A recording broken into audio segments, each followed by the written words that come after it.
Cunning వచ్చేసి విష్ణుప్రియకి ఇచ్చింది. ఇక్కడ సానియా గురించి మనం మాట్లాడుకోవాలి, చాలా మాట్లాడుకోవాలి.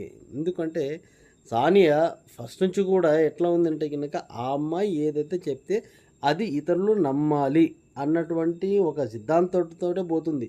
ఇతరులు ఏదైనా డిఫైన్ చేసుకునేటప్పుడు అది వినదు. స్ట్రాటజీ అది, ఆమె స్ట్రాటజీ. ఎందుకంటే ఒక బిజినెస్ మ్యాన్ కావచ్చు, ఒక తెలివైనడు కావచ్చు, ఎదుటివాడు మాట్లాడేటప్పుడు దాన్ని కట్ చేస్తాడు, దాన్ని పర్లాంగ్ పోనీయడు. ఎందుకంటే కనుక అక్కడ సరౌండింగ్స్ ఉన్న వాళ్ళలో వీళ్ళకంటే తెలివిగా మాట్లాడితే వీళ్ళు తక్కువ అవుతారు. కాబట్టి వాట్ ఎవర్ వీళ్ళు ఏది మాట్లాడాలనుకున్నారో అదే మాట్లాడి అక్కడితో వదిలేస్తారు. సో అట్లా వదిలేయడంలో సానియా ఫస్ట్ ప్లేస్లో ఉంది అన్నట్టు.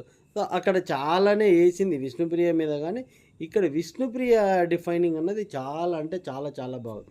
సో మనం చూసేటోళ్ళకే ఆమె జనరల్గా క్యాజువల్గా